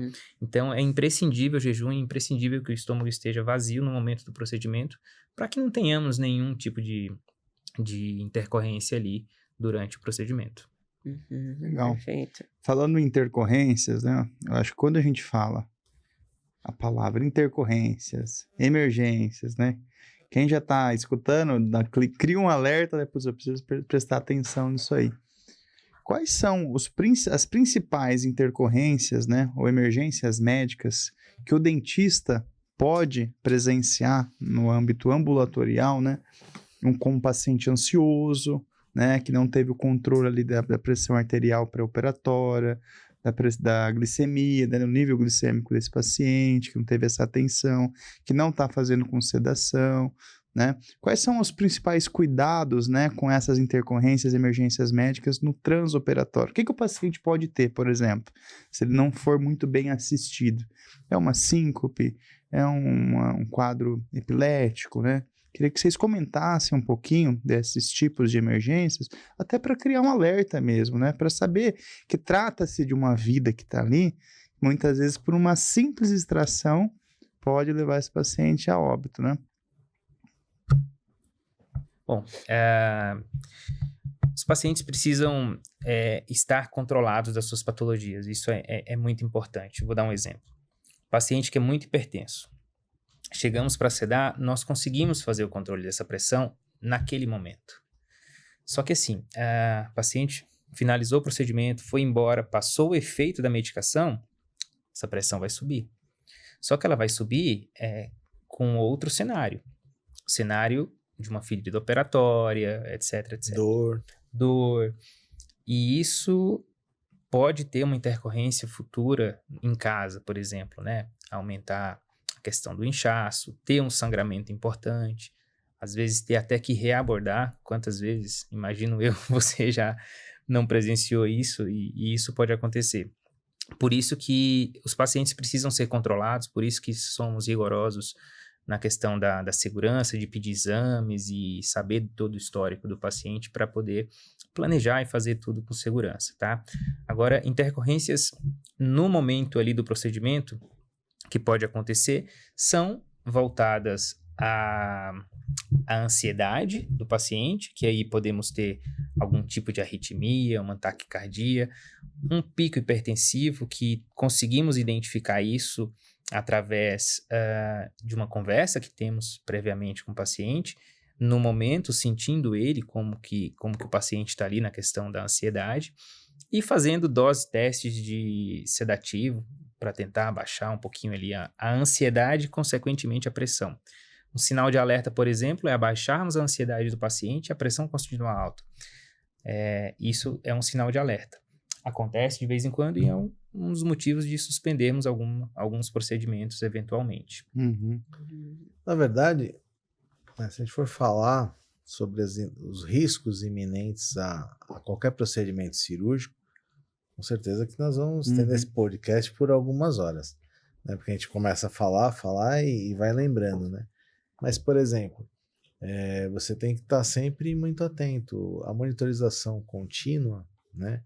Nós monitorizamos o paciente como numa sala cirúrgica, pressão, pulso, cardioscopia. Eu tive numa sedação que eu fui, uma senhora idosa, ela, no início, vamos deixar claro, exame cardiológico em dia, tinha passado com o cardiologista, que normalmente até nem é muito normal, né? O colega pedir, mas ele pediu uma avaliação cardiológica, tinha todos os exames ok e tal. Ela fez um tipo de arritmia no intraoperatório. Ok, a gente... Era uma arritmia que foi possível reverter, o paciente melhorou, mas eu tava ali, né? Médico anestesista, falei, fica tranquilo, gente. Nós estamos preparados para o que precisar.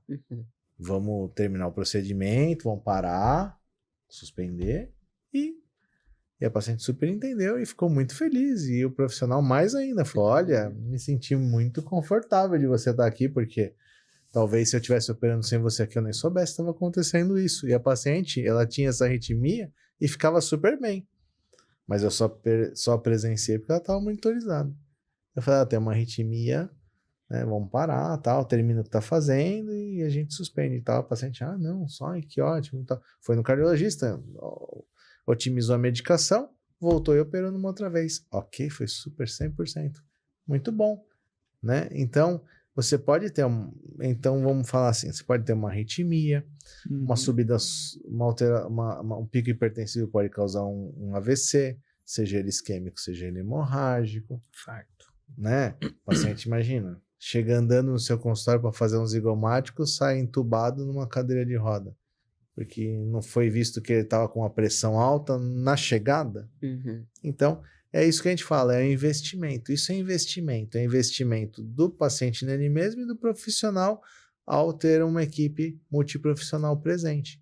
Porque ele vai estar respaldado, ele vê que o paciente não está bem, nem se começa. Né? E um negócio interessante, só fazendo um adicional, é de extrema importância que, independente se tem sedação ou não na clínica, que as clínicas possuam um monitor multiparamétricos. Porque, por exemplo, esse tipo de situação pode ter acontecido e acontecem todos os dias.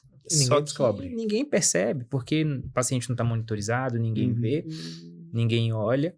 Então, às vezes, o paciente passa mal na cadeira ali, sei lá, sua frio às vezes. Você não sabe o que está acontecendo, como identificar.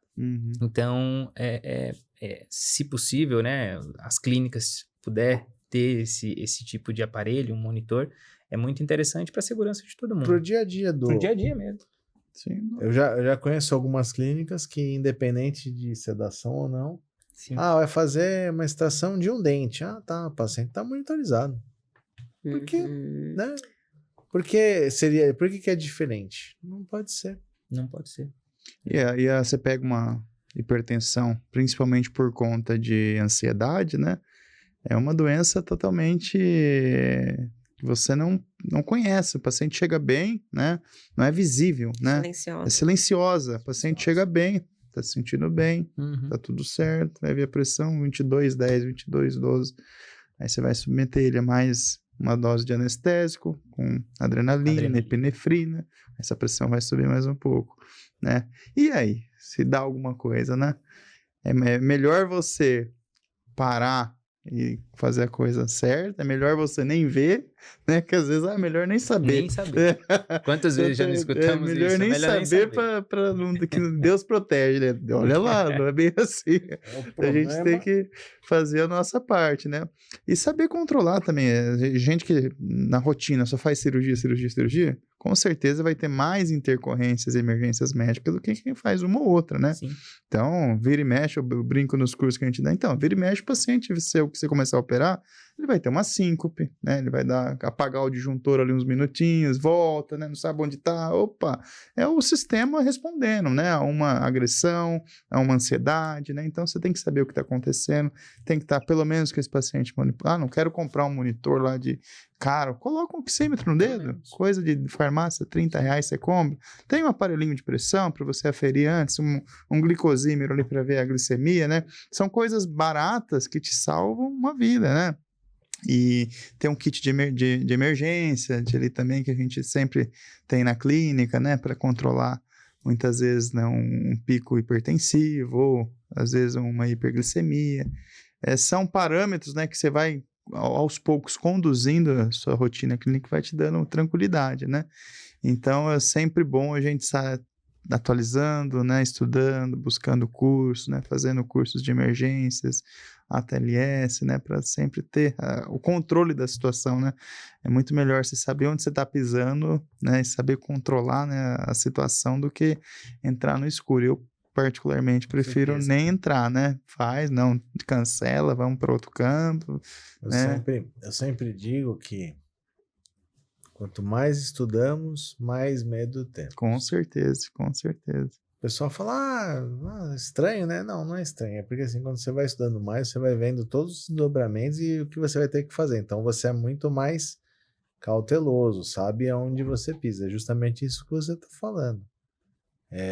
O incauto, ele sempre expõe ao risco para o paciente, né? Eu sempre digo assim, eu cada dia estudo mais e sei menos. Uhum. Né? Quando alguém me fala assim, não, eu sei tudo, fica tranquilo, esse eu tenho medo. Aí, não é? É verdade. Então, o profissional tem que ter esse bom senso. Sim. Né? Por que você está falando isso? Porque eu já vi muita coisa. Uhum. Porque o Rafa já viu muita coisa, porque é do dia a dia, né? Você já viu muita coisa, a doutora já viu muita coisa, e por isso a gente evolui na profissão. A gente fala assim, não, eu vou me amparar aqui em outros colegas, eu vou me especializar muito na minha área cirúrgica e vou deixar o colega se especializar na parte anestésica, clínica, e vou trazer ele para dentro da minha clínica, e vou trazer ele comigo para o intra-hospitalar, se precisar, enfim. Vou cuidar do bem-estar do meu paciente. Com certeza. E vocês acham que, não sei se já se tornou uma dúvida minha, a sedação, né, consciente em âmbito ambulatorial já é uma subespecialidade dentro da anestesia ou ainda não é considerada uma subespecialidade? Ainda não. No Brasil, não. No Brasil ainda não. Tem sim serviços de sedação, de residência médica, que já está tendo um braço dessa, como se fosse um estágio dentro da residência, né? Para esse tipo de anestesia, né? Que é uma sedação ambulatorial, mas ainda não é uma subespecialidade. Mas você acha que no futuro vai se tornar? Eu acho que sim. Eu acho que sim. Andar das coisas, né? Porque o que a gente faz é completamente diferente do que é feito no centro cirúrgico. É uma sedação completamente diferente. Inclusive, tem uma história muito interessante, fresquinha.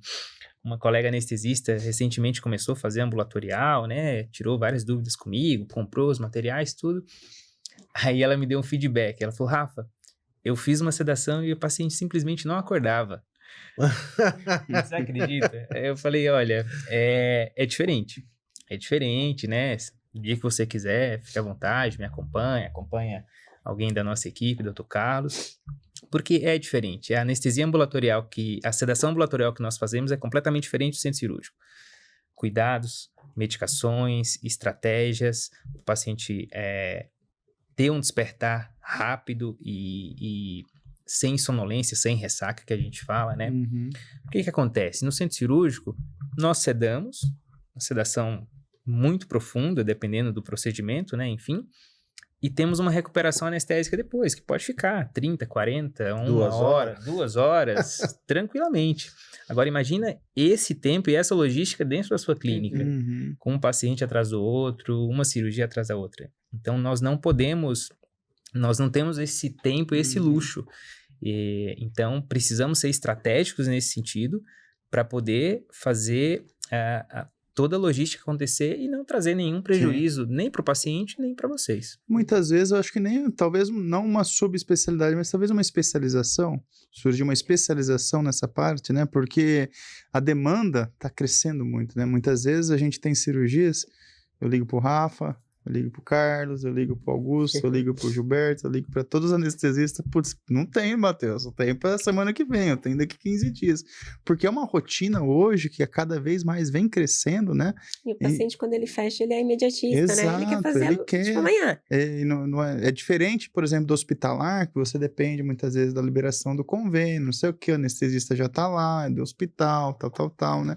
Mas eu acho que o futuro é você treinar mais anestesistas para, e pelo menos a visão minha de fora, né, que vejo vocês, eu acho que é mais prazeroso, né, igual a gente estava comentando no começo, e menos burocrático. Então, se você tem a opção de trabalhar numa área que você está formado, para ganhar muitas vezes até um pouco mais do que você ganha dentro do hospital, porque o tempo é dinheiro, você economiza tempo, né? Então, acho que a tendência é a migração, muitas vezes, desse médico do hospital para o ambulatório, né? Então, a necessidade dessa especialização, igual você mesmo comentou, que não é a mesma coisa, não é a mesma sedação, vai ser necessária. Muitas vezes até não sei se é viável, por exemplo, um médico que trabalha, é um intensivista, né? Ele manja muito de intubação, de medicação, de controle biodinâmico do paciente. Muitas vezes ele não quer fazer a anestesiologia, né? Não quer fazer a especialidade, ele quer fazer uma especialização para começar a sedar, para sair daquela loucura de UTI, um exemplo. Eu acho que vai ser possível, né? Não sei, pelo menos a minha visão. Que ele tem o parâmetro ali, né, de manter o paciente bem e tudo mais, né? Não sei se vai ser isso que vai acontecer, estou dando uma opinião, né? Eu vou falar com bastante tranquilidade. Durante a minha residência, eu trabalhei 4 anos com terapia intensiva. Terapia intensiva, apesar de dar vamos dizer assim, encorpar a tua formação, você se sente muito mais tranquilo enquanto anestesista para as urgências, etc. Mas é muito diferente terapia intensiva de anestesia. Uhum. Esse feeling, que é o que a gente estava falando no começo, aquela linha tão tênue entre uma sedação e uma geral, só quem vai ter é quem tem vivência anestésica. Uhum. Né? Porque é isso que a gente está falando, assim, no centro cirúrgico, você tem todo um respaldo, né? Então, você vai aprender a sedar no centro cirúrgico, vou dar um exemplo, você vai fazer uma varizes, que a gente seda, né? O paciente seda. Se você errar a mão, muito que você vai fazer é por, de repente, colocar uma cana de Guedel. Se tudo der errado, você passa uma máscara laríngea, você entuba o paciente, você tem o carrinho ali do lado. E muitas vezes, se você não for muito experiente, você for um médico aí em formação, vamos dizer um residente, ou um médico recém-formado, muitas vezes você pesa a mão de uma maneira que você acaba tendo que fazer isso. E isso não tem espaço na vida do ambulatório. Imagina que você vai fazer um zigomático, eu errar a mão, eu tenho que passar uma máscara laríngea ou passar uma cânula de Guedel. Não dá pra você operar. Vai fazer uma platismoplastia, não dá para operar. Vai fazer da parte médica, sei lá, lifting, o médico, um plástico vai fazer um lifting, vai fazer uma cérvico, tem que pôr um Guedel, dá licença agora, no meio da cirurgia, eu vou ter que entubar o paciente de urgência. Isso pode acontecer? Pode, mas não pode ser via de regra. Você acredita que mesmo sendo um médico ou uma médica, nas suas especialidades com experiência, nada substitui a formação? Não, porque de anestesia mesmo.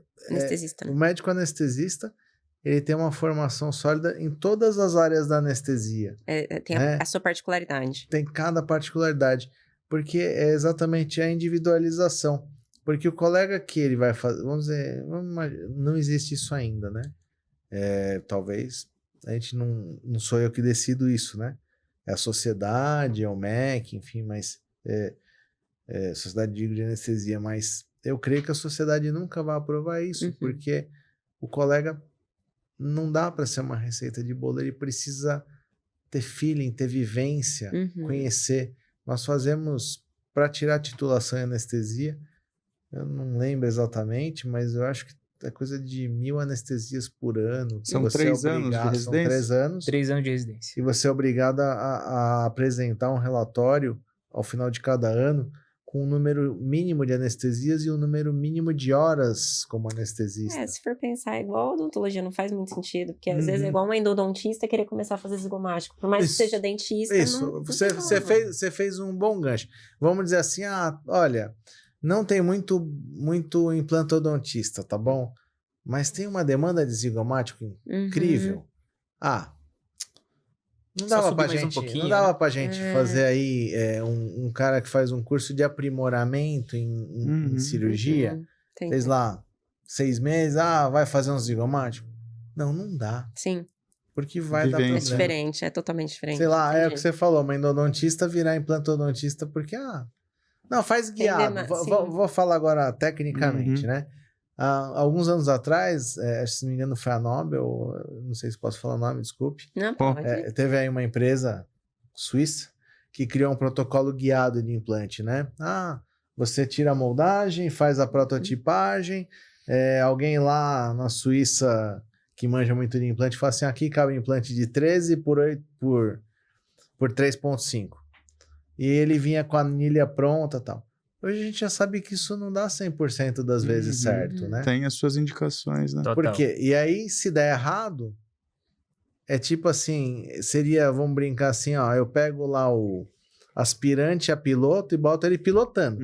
Mas se der errado, o que a gente faz a 3.000 metros de altura? Sim. Ou seja, imagina você no consultório com um colega que é um bom colega, tem boa formação, mas não é anestesista. Sim. Deu errado, e agora?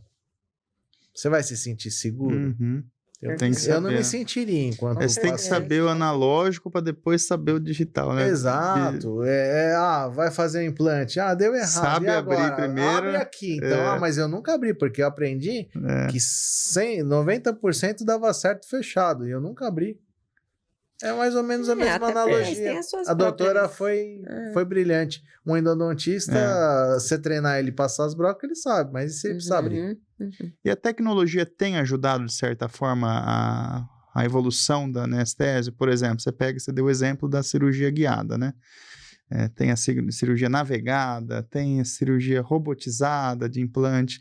E na anestesia, por exemplo, tem alguma coisa já de você digitar o peso tal do cara e já ir meio que pré-programando no sistema, ou na hora de intubação, algum guia? Tem alguma questão dessa de tecnologia já existente no mercado? É uma realidade, não? Sim. A tecnologia eu acho que vem para abranger todas as áreas, né? Principalmente da área da saúde. Na anestesia temos algumas tecnologias muito importantes e que fazem muita diferença.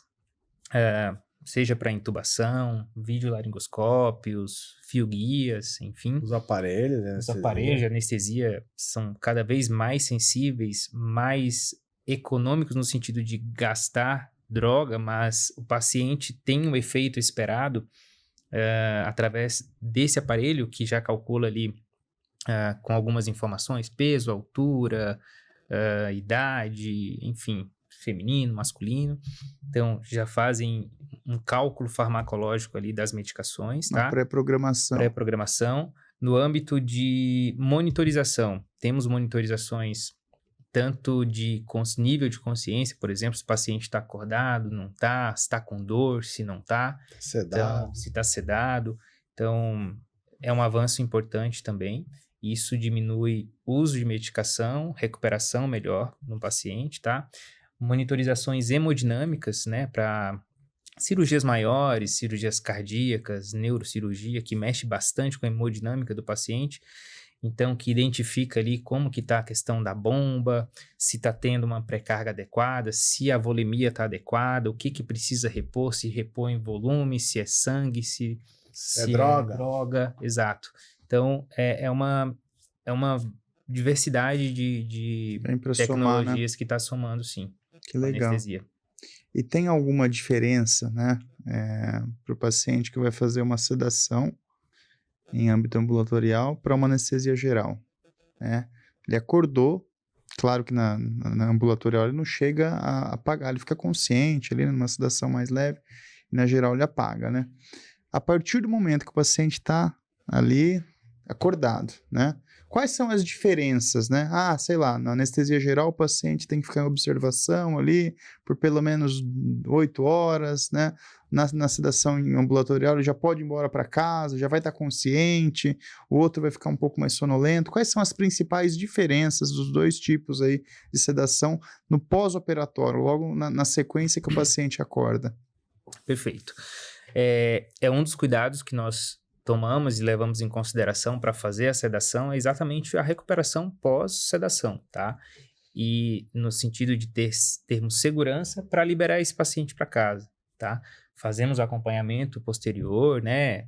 Contato telefônico e tudo mais, mas estrategicamente, dentro do rol farmacológico que nós temos, nós usamos com inteligência para poder ter uma melhor resposta e uma melhor recuperação do paciente e mais breve possível, que seja o mais breve possível para podermos liberar esse paciente para casa. Claro, pós-sedação, nós acompanhamos ali sempre o paciente por pelo menos 1 hora ainda ali dentro da clínica, até arrumarmos tudo para poder sair, conversar com o paciente. O paciente geralmente já faz o de-jejum na clínica mesmo, já toma um sorvete, toma uma sopa, come uma bolachinha, um suco, alguma coisa nesse sentido.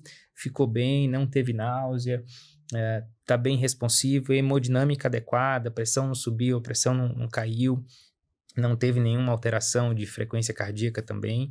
O paciente está apto para ir para casa. Uhum. Então, nós usamos esse rol nosso farmacológico de acordo ao paciente, a demanda necessária ali para a cirurgia, para poder termos o melhor efeito possível e a melhor recuperação possível do paciente. Mas ainda assim é importante ele sempre ir acompanhado. Total. Evitar dirigir, Não, né? evitar paciente sedado é proibitivo. impeditivo. É impeditivo Uhum. dirigir, com certeza. Porque se ele bater o carro na minha sedação, eu vou pedir pro Carlos pagar. Não. Tô fora. O que acontece muito assim, o paciente, é o que o Rafael falou, assim, fica 1 hora conosco, ainda muitas vezes permanece na clínica ainda, mesmo a gente indo embora, a clínica fica com toda a nosso telefone. Se eu tiver ido para outro lugar, não puder ir, o Rafael vai, mas nunca precisou, Uhum. porque a gente usa sempre drogas de reversão, drogas que são reversíveis. Então, ou são reversíveis ou são metabolizadas em curto espaço de tempo, ou seja, o paciente, quando acorda, ele realmente acordou. Uhum. A gente fica mais 1 hora ali porque isso é uma normativa técnica. O paciente tem que cumprir mesmo nos hospitais, já cumprir de 30 a 1 hora de RPA. Os pacientes que passam de 1 hora, 1h30, são pacientes de longa duração de recuperação em hospital. E aí, já acende uma luz vermelha, né? Somente os hospitais que têm JAR Commission, ONA, os hospitais que têm selos de qualidade, esse é um dos marcadores. Por que seus pacientes têm alterações de atraso de saída de RPA? Né? Uhum. O que está acontecendo na anestesia? Ou seja, então uma anestesia geral, com 1 hora, 1h30 no máximo, o paciente está indo para o quarto, acordadíssimo, ok. Então na sedação, nós seguimos o mesmo protocolo, 1 hora. O paciente está bem? Está bem. Então, teoricamente, ele poderia ir para o quarto? Pode. Acaba que ainda fica nas clínicas, nos consultórios, ainda mais 1 hora, 1 hora e pouco ali, moldando ou se recuperando. O colega de olho, ali tá tudo certo, libera. Por quê? Quando você vai fazer uma sedação em grandes laboratórios ou em âmbito hospitalar, você faz aí uma sedação para endoscopia, colonoscopia, você acordou, tomou o seu de jejum, você vai embora, não vai? Não é o protocolo? Uhum. Uhum. Então a gente segue o mesmo protocolo, é um protocolo de sedação. Uhum. Entendi. Então, E existe, assim, uma correlação também do tempo cirúrgico. Eu lembro muito bem de um preceptor meu na residência de buco, Dr. Fábio, que ele falava, olha, anestesia não é vitamina, para de converseiro, vamos para cima, vamos trabalhar, o quanto menos a gente conversar e mais rápido terminar, isso aí é melhor. Né? Qual que é a relação do tempo cirúrgico, do uso medicamentoso, para a importância da recuperação desse paciente, né? Às vezes a função renal, da sobrecarga, da medicação, o quão isso é importante na cirurgia? É muito importante. Quanto maior o tempo cirúrgico, maior o tempo anestésico, né? Isso implica em uma infusão maior de medicação, uma infusão maior de sedativo, de analgésicos, enfim, e uma recuperação mais morosa do paciente também, tá? Isso num primeiro momento, né? Claro, agora o paciente sob sedação, com o tempo cirúrgico estendido para 4, 5 horas, começamos já a ter alguns outros problemas. Por exemplo, o paciente pode ter vontade de fazer xixi, está sedado. E como que o paciente reage frente a isso? O paciente sedado com vontade de fazer xixi geralmente agita, faz taquicardia, se mexer na cadeira, a pressão sobe, atrapalha a cirurgia. Então, o tempo cirúrgico é imprescindível para podermos ter um resultado de qualidade durante todo o procedimento. Sonda muitas vezes. Primeiramente, Mas se for no hospital tá fácil resolver, acaba sondando. Na clínica, identificamos primeiro o que é isso. Identificamos, não, o paciente está com dor na lombar, posicional. Não, o paciente está com vontade de fazer xixi. Então, a gente identifica. Como que identifica? Superficializa o paciente, traz o paciente de volta para a consciência. Se for o caso, vai no banheiro e volta. Exato. Nossa. Porque aí ele vai falar, não, eu tô com vontade de fazer xixi. Então, a gente vai tirar toda a medicação, reverter, parar a cirurgia, o paciente vai desmonitorizar. O paciente vai ter que ter condições para ir ao banheiro, com acompanhamento, obviamente, né? Mas isso é mais difícil, Pra né? Porque voltar. são cirurgias É mais muito longas. difícil acontecer. É muito difícil. Mas são situações que precisamos conversar, né? Que precisam ser expostas, precisam saber que elas existem. E eu sempre falo isso, principalmente com quem entra em contato primeiramente, né? Esses dias mesmo eu fiz um paciente que fez a boca toda. Não, porque tem 3 canais, 4 sisos, algumas restaurações. Falei, legal. Expus todas essas questões para eles. Olha, dá para fazer numa sessão só? Se der, excelente. 3, 4 horas, vamos conversando. Mas já fiquem cientes que talvez não dê para fazer e talvez tenha que fracionar em uma outra sessão, se for o caso, né? Então, assim, informação. É uma troca de informação para podermos ter consciência do que pode acontecer e prever todas essas situações. Perfeito. Tem toda a questão, né? A gente sempre fala entre nós, assim, olha, você dá muito tempo, é mais difícil. Não só por questão técnica nossa, mas por questão mesmo do paciente. É isso. Recentemente, né? Vamos brincar, também tem um caso fresquinho. O paciente, no meio da sutura, ele começou a sentir uma dor lombar. Ele queria virar de lado. Por sorte, ele queria virar para o lado contrário da sutura. Então, virou e suturou. Mas, ok, e se fosse ao contrário? Né? Então, assim, o paciente vai ao banheiro previamente, usa a fralda, né? Normalmente, quando é uma cirurgia mais longa, porque às vezes você superficializa o paciente, mas assim, pode fazer xixi, tá tudo bem. Ele tá de fralda geriátrica, ele faz, não se molha, tudo bem. Mas tem sempre que ter em mente que o paciente tem que ir ao banheiro previamente ao início da cirurgia, esvaziar a bexiga. Nós vamos dar menos infusão possível de soro, porque senão você também vai fazer o rim funcionar. Tá de fralda, essa é uma questão. Então, assim, isso realmente atrapalha, né? Se você for pensar em termos, imagina você fazendo um zigomático, tudo aberto, daí ele fala assim, eu preciso ir no banheiro. Como é que faz? Vai com o zigomático posicionado e o outro aberto? Não tem jeito. Vai contaminar toda a área cirúrgica, ou seja, é o que o Rafael falou, temos que planejar. Então é super importante que nós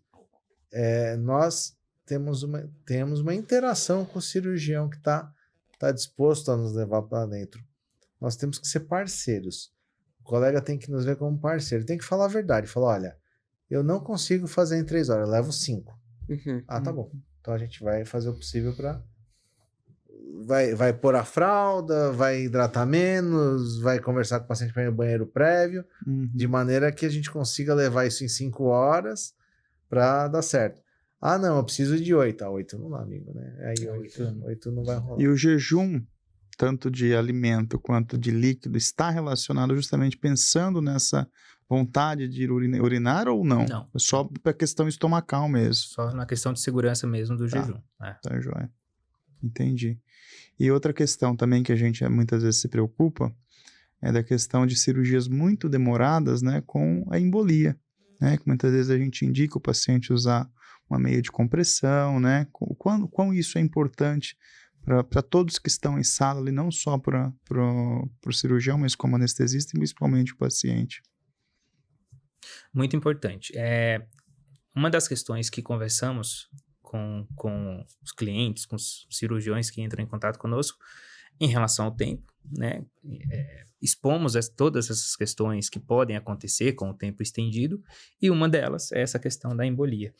Então, procedimentos acima de 4 horas, a partir de 4 horas já vale muito a pena para todos os pacientes meia elástica, tá? Com certeza.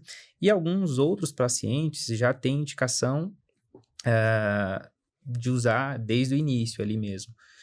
Por exemplo, pacientes tabagistas de longa data, pacientes mais idosos, tá? Que já têm histórico de algum trombo, de algum evento trombólico anterior, que já faz uso de anticoagulante, por exemplo, e tem que suspender para o procedimento cirúrgico. Geralmente essa suspensão é feita pelo colega que faz esse acompanhamento, seja o cardiologista, seja o vascular, enfim. Então, esses pacientes, por exemplo, já é preditivo usar a meia elástica. Mas, via de regra, para procedimentos mais longos, acima de 3 horas, 4 horas aí. Entendi. Legal. Mas, se o paciente quiser colocar como o Rafael falou, e eu acho que é um investimento no paciente, boa prática. né? Olha, eu posso usar meia elástica? Lógico que pode. É um agregado. Eu mesmo uso meia elástica todo dia. Por que não? Né? Isso é bom. Isso previne uma série de problemas. Então, não custa nada o paciente usar. E eu acho que agrega segurança. Tudo que agregar segurança, para mim, é sempre bom. Com certeza. O papo tá bom, mas estamos aí nos finalmente, infelizmente, né? Porque tem conversa para dar de metro aqui, né? Deixa eu só fazer uma última pergunta que eu lembrei agora. E todo paciente tem que passar, por exemplo, o cardiologista antes de fazer? Obrigatoriamente seria o ideal. Perfeito. Não, nem todos os pacientes precisam dessa avaliação cardiológica. Quais pacientes são eleitos, né, para passar com um cardiologista? Geralmente, se o paciente é hipertenso, já tem indicação de passar com cardiologista. De hipertenso e diabético também. Ou seja, se ele tem alguma patologia, ele já tem indicação de passar, né, de fazer uma avaliação ali com o cardiologista para podermos fazer tudo com segurança, tá? Agora, pacientes previamente rígidos, asa 1, como o Carlos falou, jovem, não tem histórico. Eu corro 3 vezes por semana, faço exames regulares, não tem nenhum problema. Relativamente saudável ali, né? Eu particularmente acho que um eletro sempre é mandatório, sim, né? Você vai ler os livros de anestesia, a sociedade não determina isso para pacientes rígidos abaixo de 30 anos, 35 anos. Eu acho sempre prudente, porque quando você investiga, você pode encontrar aí alguma alteração que às vezes nem ele sabia. seja sintomática, né? Enfim. É mais uma coisa pra gente inserir no nosso protocolo. Então, porque eu fiquei pensando. É bem legal. Pra quem vai fazer um exame laboratorial, tá com convênio lá, porque às vezes nem ele sabe que tem algum problema. Sim, exato. Sim, e existe uma outra questão. Às vezes os laboratórios dão uma problematizada, né? Os convênios dificultam um pouco, né, a solicitação. Então, isso é um outro diferencial que nós temos. Eu acho que o paciente vai ter dificuldade de fazer isso. Manda para nós, a gente faz a solicitação digitalmente. Nossa parte, a nossa empresa, os sócios aqui, a gente tem por hábito fazer as solicitações que você precise. Eu não quero ter a dor de cabeça de pedir os exames e depois olhar. Não tem problema, me manda aqui os dados do paciente que eu vou te pedir, eu te mando as solicitações eletronicamente, você me manda os resultados, eu interpreto, te digo ok, não tá ok. Legal. A gente já faz essa parceria mesmo, que faz parte Essa consultoria, né? Legal. Show de bola, gente. Vou deixar um espaço para vocês, né? Antes de agradecê-los, para exporem as redes sociais, né? Tanto pessoal quanto da empresa, como que o pessoal te acha, né? Como Para os dentistas aí que em 2026 está quase chegando, né? Vamos fazer as cirurgias com segurança, né? Vamos evitar dor de cabeça, que a sedação vem só para somar os nossos resultados, né? Então fiquem à vontade aí para expor as redes sociais e como o pessoal acha vocês. Olha, sou meio atrapalhado para as redes sociais, a nossa consultora de marketing me puxa a orelha bastante. Mas, se não me falha a memória, minha rede social, você digitando no Instagram Carlos Gessler, você vai me encontrar. Tem uma foto super simpática, brincadeira. Tem a minha foto lá. E se você tiver dificuldade, pode procurar pela nossa empresa. Equinox, com 2 N's. 2 N's. Joia. Que de queijo, Equinox, né? Equinox, com 2 N's. E você vai achar eu, Rafael, Gabriel, Fernando, André, lá disposto a te atender. Fechou. Diego vai levantar também os Instagram, vai deixar na página agora o Diego é nosso amigo, né, Diego? Eu tava até suando frio agora. Bom, as minhas redes sociais, eu tenho o Instagram, que é anestesista.rafaelcosta, e o da Equinox também. Legal. No meu Instagram tem um link lá que tem acesso direto ao WhatsApp para qualquer dúvida, qualquer tipo de consultoria que precisar, fico à disposição. Tá joia. Você, meu amor. O meu é Gestão Magna, lá vai ser só sobre gestão, empreendedorismo, para os dentistas. E você? E Dr. Caldeirão, para quem quer saber um pouquinho mais de implantes, principalmente cirurgia oral, né? Saber como cancelar as cirurgias. O pessoal fica doido, né? Procura a gente lá. Gente, muito obrigado, cara. Que papo gostoso, né? Além de ser eterno admirador da profissão de vocês, eu admiro a vocês, né, como pessoa. Eu já trabalhei com ambos, né, nas sedações aí da nossa rotina, né? E a gente só tem a somar as duas especialidades, né? Sim. A cirurgia com a anestésio. E no final, quem acaba ganhando mais são os nossos pacientes, né? Então, obrigado pela presença. Com certeza teremos novas oportunidades para abordar mais assuntos, né? Discutir, que eu acho que a ciência vive disso, né? De discussões, de opiniões, de desafetos muitas vezes, mas enquanto um não tiver opinião igual ao do outro, não tem jeito. A gente vai sempre estar crescendo juntos, né? Muito obrigado aí pela presença, tá? Quero agradecer diante a nossa empresa aqui pela oportunidade. Foi um papo muito gostoso, muito enriquecedor, de informação para os colegas dentistas, para os pacientes, e isso só tende a fomentar e crescer a nossa especialidade e a segurança para os pacientes e para todos nós, né? Como um todo, assim. Com certeza. Quero agradecer a vocês pelo convite. Foi um prazer. Um papo leve, mas enriquecedor. Sim. Quando pessoas que querem algo em comum, ou seja, o bem do paciente, se juntam, com certeza sai algo bom. E quando há unanimidade, a unanimidade é burra. Tem que haver discussão.